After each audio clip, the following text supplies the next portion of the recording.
Les valeurs mutualistes, moi je pense que c'est l'entraide. Voilà, on prend soin de son voisin. C'est le côté au début qui m'a le plus plu, c'est-à-dire de venir en aide aux gens, quoi. Oui, vraiment.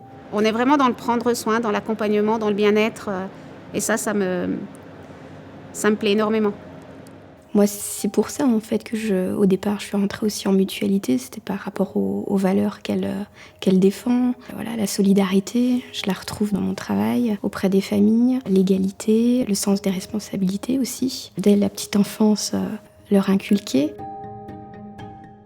La volonté première de la mutualité française est de permettre l'accès aux soins pour toute catégorie sociale sans discrimination. C'est aussi de collaborer avec des partenaires extérieurs, sociaux, médico-sociaux, toujours dans le même souci de proposer un parcours de soins, une cohérence dans ce que l'on fait. L'avantage de travailler à la mutualité, donc pour nous, chirurgiens dentistes, ça représente vraiment un gros confort de travail parce que ça nous permet réellement de nous focaliser sur le soin, réellement, vu que les assistantes, etc., travaillent, il y a des secrétaires tout autour qui font tout le boulot annexe.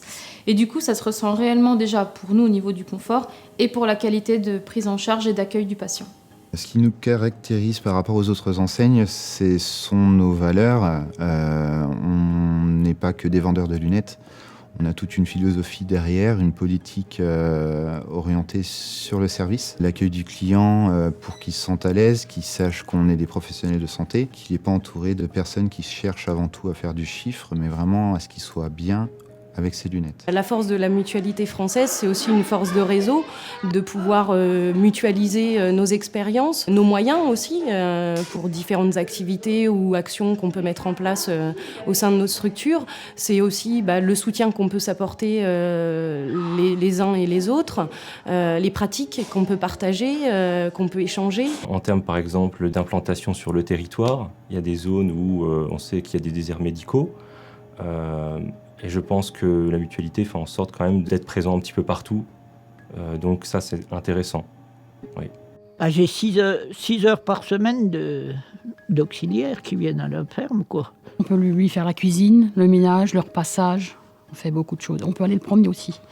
Du fait qu'il ne voit pas, donc on va le promener un petit peu quand même. C'est une sûreté, quand on est ici, il peut aller prendre sa douche, il est en sécurité, parce qu'ils peuvent très bien glisser et il n'y a personne.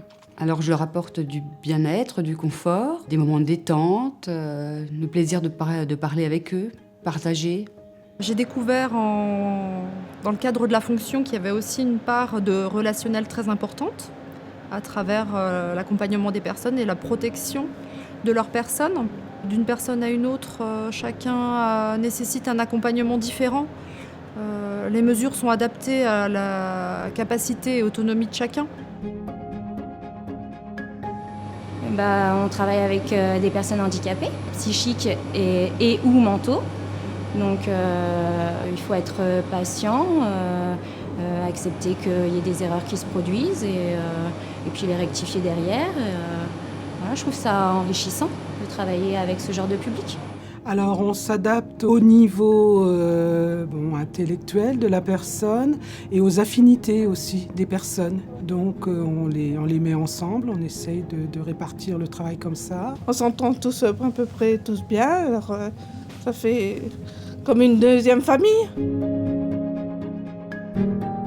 Moi j'ai toujours considéré que toute personne a le droit d'avoir une place au sein de la société, quelle que soit sa singularité ou la nature de son handicap. Et c'est ce qui m'a motivé dans mon choix de travail à la base, et c'est toujours moteur aujourd'hui pour moi. C'est d'apporter tout ce que je peux, en étant bienveillant, en accompagnant la personne, pour qu'il se sente mieux, pour développer ses capacités et qu'il puisse à terme trouver sa place au sein de la société. Chaque personne qui vient à l'ESAT a un projet individuel, donc ça veut dire où j'en suis, moi, comment je me sens, mes qualités, mes défauts, qu'est-ce que je pourrais travailler.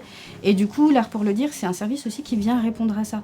Et c'est ça qui est chouette avec l'art, c'est qu'en fait, à partir du moment où on commence à se sentir un peu à l'aise et qu'on se sent en confiance, qu'on a un peu apprivoisé les choses, chacun peut vraiment sortir des choses qui viennent de lui et qui seront intéressantes quelles qu'elles soient, quoi.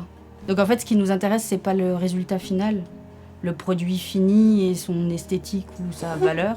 C'est l'humain qui est derrière l'œuvre. Je suis arrivée il y a 2 ans au GEM pour me couper de ma solitude. Quelqu'un qui arrive le matin, qui n'a pas trop le moral, qui reparte le soir avec le sourire. Moi, voilà, c'est juste... Après, on fait ce travail-là, on ne demande pas de merci, on ne demande pas de reconnaissance particulière. Mais juste ça, déjà, c'est... On a envie d'y retourner le lendemain, quoi. L'épicerie elle est réservée aux personnes qui rencontrent des difficultés financières, orientées par les travailleurs sociaux de secteur, et de permettre aux gens de pouvoir se nourrir avec des produits qu'ils ne pourraient pas s'acheter dans le commerce. C'est une satisfaction, c'est un plaisir de pouvoir venir ici, travailler et d'apporter ce bien-être qui, on va dire, maintient la dignité des personnes. Ce qui compte pour moi, c'est le contact avec les gens.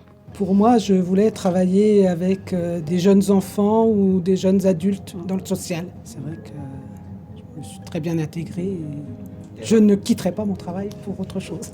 On va essayer d'accompagner au mieux nos résidents. On va réfléchir en équipe pluriprofessionnelle à évaluer les capacités de la personne, qui en découle une démarche de soins adaptée pour que la personne se sente le mieux possible au sein de la structure. S'adapter aux résidents et non pas l'inverse, quoi. Le personnel est très gentil. Il est très gentil, le personnel. Il prend soin de nous, il nous chouchoute. Même si on dépend d'une structure, on a quand même l'impression d'être chez soi. On fait ce qu'on veut, on n'a rien à demander à personne. On est indépendant. Et ça, c'est énorme. Moi, je les vois revivre, je les vois s'épanouir, voilà, avoir une autre liberté qu'ils n'avaient pas avant.